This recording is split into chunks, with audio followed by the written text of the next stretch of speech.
Assalamualaikum warahmatullahi wabarakatuh. Halo semuanya, apa kabar? Semoga Anda semua selalu sehat ya. Kami dari kelompok 4 yang diantaranya ada Aura Syifa Khairana, Ine Dwi Isdianto, dan Maisarah Nur Fairuz Awaliyah, yaitu saya sendiri, akan menyampaikan materi mengenai surat. Saya akan mewakilkan kedua rekan tim saya dalam menyampaikan materi ini. Kami harap dengan menontonnya video ini, Anda dapat memahami apa itu surat, jenis-jenis surat, dan bagian-bagian dari surat. Langsung saja kita menuju ke pembahasannya. Surat adalah sarana komunikasi dalam bentuk kertas atau file yang digunakan untuk menyampaikan informasi secara tertulis oleh satu pihak kepada pihak lain.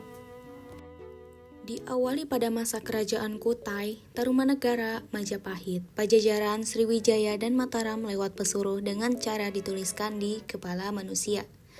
Selain lewat kepala manusia, surat juga disampaikan lewat kulit kayu, kulit hewan, potongan bambu, daun lontar, dan sebagainya.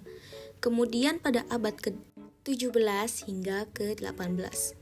Surat berkembang menjadi surat menyurat modern yang dipelopori oleh Belanda dengan dibuatnya jalan raya pos dari Anyer sampai Panarukan atas perintah Gubernur Jenderal Herman William Daendels. Lalu, pada tahun 1840, Inggris mempelopori penggunaan perangko sebagai bayaran untuk mengirim surat lewat kantor pos. Kemudian, kegiatan surat menyurat di Indonesia pun semakin berkembang yang ditandai dengan pemerintah kolonial Belanda yang menyediakan banyak kantor pos di berbagai kota besar di Indonesia. Sekarang, kegiatan mengirim surat melalui kantor pos sudah jarang digunakan karena tergantikan oleh kemajuan teknologi. Berdasarkan pemakaiannya, surat dibedakan menjadi 3, yaitu surat dinas, surat pribadi, dan surat niaga. Surat dinas adalah surat yang digunakan untuk keperluan dinas dan instansi-instansi. Berikut adalah beberapa contoh dari surat dinas.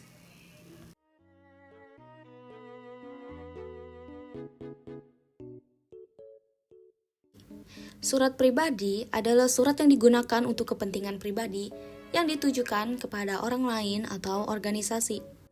Berikut adalah beberapa contoh dari surat pribadi.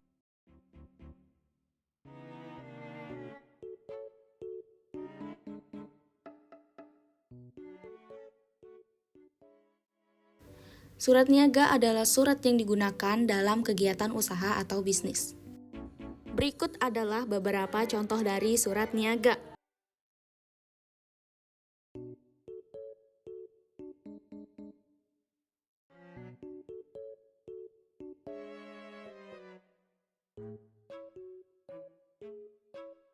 Surat yang baik ada ciri-cirinya loh, yaitu sebagai berikut. Nama dan alamat pengirim atau penerima ditulis dengan jelas, sehingga tidak menimbulkan kesalahpahaman. Lalu, penulisan surat harus tersusun dengan baik dan menarik. Selanjutnya, bahasa yang digunakan santun dan dapat dipahami pembaca. Kata-kata yang digunakan singkat, tepat, dan jelas, supaya tidak berbelit-belit. Surat dibuat seakan-akan penulis berhadapan dengan pembaca, hingga pembaca merasa dihargai. Dan isi surat terdiri dari pembukaan, isi surat, dan penutup. Surat juga memiliki beberapa fungsi, yaitu sebagai pengingat, sebagai sarana pemberitahuan, sebagai sarana permintaan, sebagai ide atau gagasan, dan sebagai bukti dokumentasi. Surat resmi memiliki bagian-bagian seperti berikut. Yang pertama ada kepala surat atau kop surat. Lalu terdapat nomor surat, tanggal, bulan, dan tahun surat, lampiran, hal atau perihal, alamat, salam pembuka, isi surat, salam penutup, nama organisasi, nama terang dan tanda tangan penanggung jawab surat, tembusan, dan inisial atau kaki surat.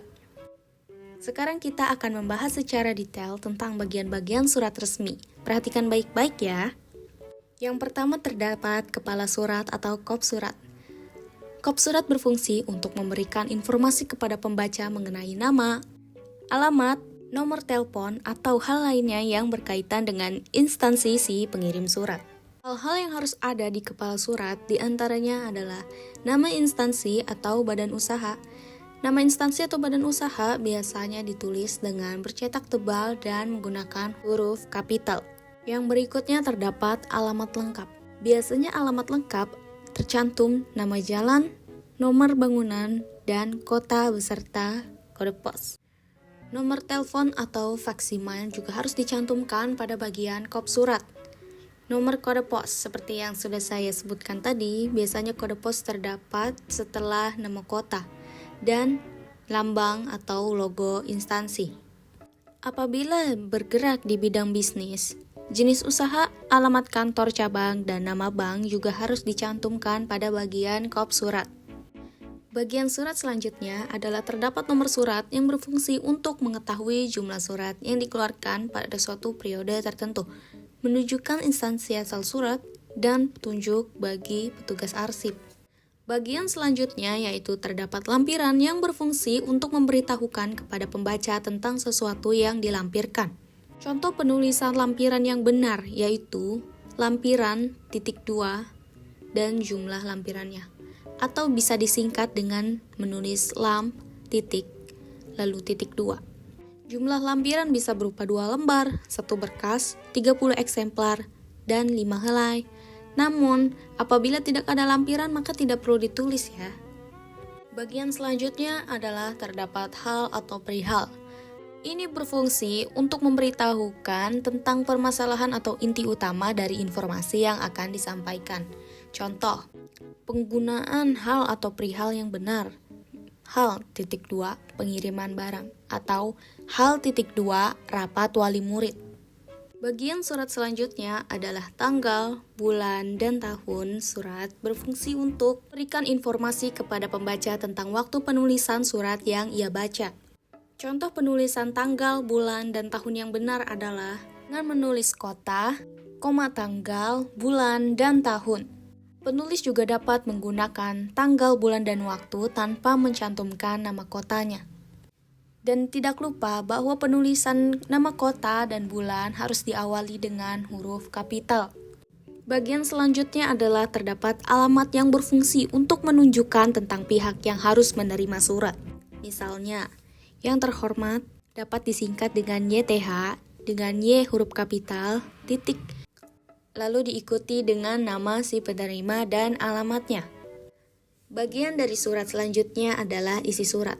Isi surat berfungsi untuk mengungkapkan pokok permasalahan atau informasi yang ingin disampaikan oleh pengirim surat kepada penerima surat.